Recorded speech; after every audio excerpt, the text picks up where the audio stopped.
हालात अच्छे नहीं लग रहे हैं। पिछले साल इस तारीख तक 268 मिलीमीटर बारिश हुई है और इस बार हमारे जनपद में मात्र 55 मिलीमीटर बारिश हुई। हम लोग बहुत चिंतित हैं।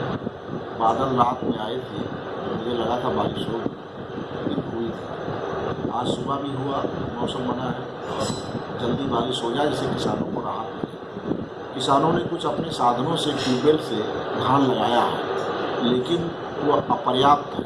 किसानों को बहुत नुकसान हो रहा है इससे। तो सर कुछ ऐसा प्रावधान किया जाएगा जिससे किसानों को राहत मिले? मैं देख रहा हूँ जल्दी से कोई बारिश आ जाए, किसानों को राहत मिले। नहीं होगा तो शासन को उसी अनुसार हम अपनी रिपोर्ट भेजेंगे और शासन इसमें आगे